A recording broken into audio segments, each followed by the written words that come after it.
Hi everybody, we're here with episode 7, lucky number 7 of the Spin That Shutdown Showdown. We'll follow up a little bit on the turntable first before we get into receivers. It's one important thing I forgot to mention. Definitely get yourself one of these little scales, tracking force scales. You want to make sure that any cartridge you use tracks at the required weight. So this is an example, has a little dot there. Just drop your needle right on the middle there. And it's tracking force, so 1.96. This should track about 2 grams, so it's right within specs. So that's definitely, we'll keep that in mind, because if I change this cartridge out, and let's say I'll put this one on here,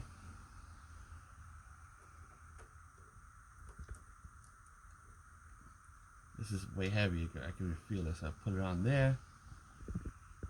Here you got 4.5 grams, so this is way too heavy.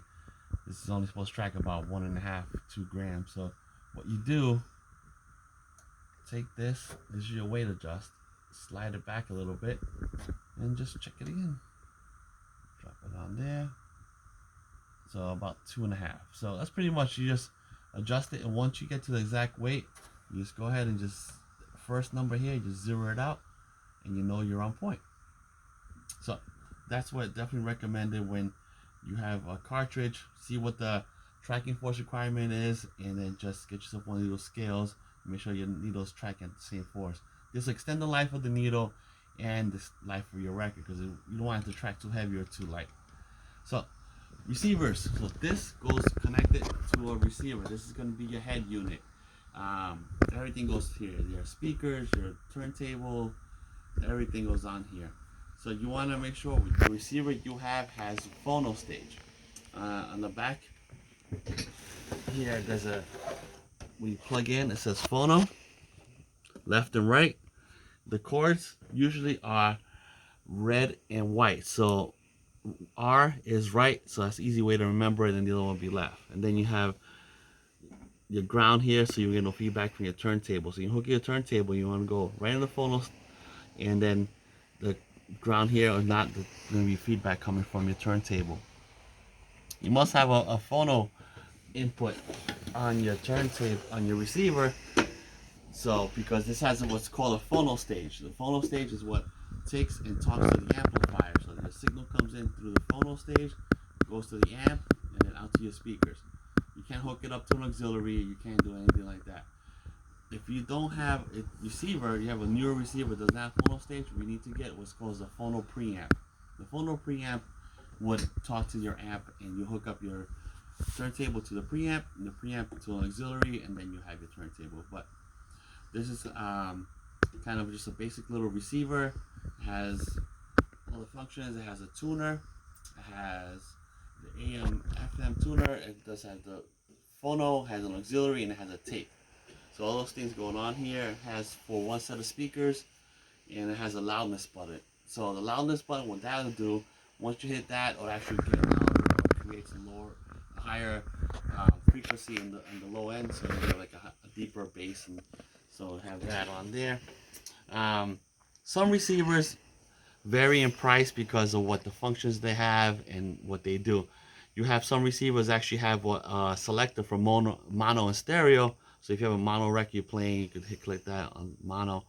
And some have to be able to put 2 sets of speakers, like set A and set B. So this is kind of the way they vary. This is a mid-70s model Sanyo, made in Japan. So this is definitely a good model. It has like what's called silver face with the wood. That's kind of indicative of the 70s era. A lot of these were built in that era throughout the 70s. Many different manufacturers. There's Pioneer, Marantz, Sansui. These are all great models from that era. Sanyo. During the 70s, there's a big, what you call a war between all these different manufacturers. Who's going to make the best product out there? And so they were really putting out some top shelf equipment out in that era. So that's kind of what we kind of fan of here, is the 70s era. And also with this look, with the silver and the wood, it's very nice looking. And even if you're not having it on, it'll look nice on your shelf. So this is kind of what we're kind of fan of here at the shop. In the 80s, they went to like a plastic all white, or plastic all black.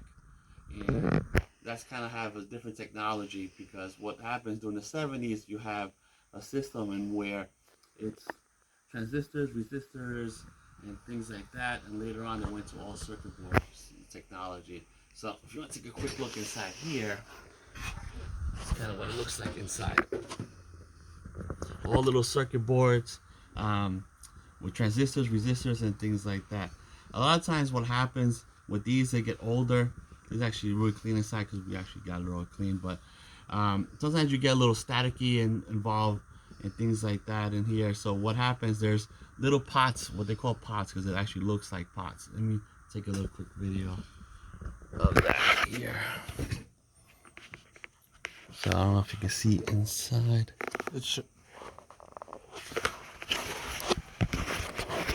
So let's see, zoom in there. So that's kind of what the pots look like. So those little pots, they get corrosion inside of them. And let's see, there's one there. So what happens with those, turn this back around.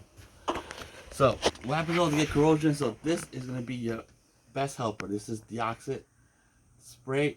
You spray that right into your pots, and that'll resolve a lot of issues with the older receiver. Just spray a little bit into that. Don't be scared, trying to work the lever back and forth. There's other contact cleaners, but definitely want to get the deoxit brand, because this actually leaves a protective coating on there. So it's kind of one of the basic things we do when we clean the receivers. We go in and spray out all the pots. Sometimes it's not easy accessible as this, depending on the model. Sometimes you have to take the bottom plate off or things like that. But that's kind of what you're looking for. You want to spray that in there and get that clean. Also, this is a cool little thing to have when you have your system. You want to use your phone or listen to anything like an iPod. This actually hooks in through auxiliary, left and right, right, red.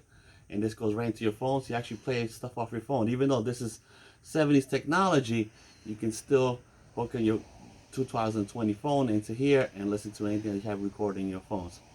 So that's kind of a basic intro into receivers. Next time we're talking about speakers. Thank you, and have a great day.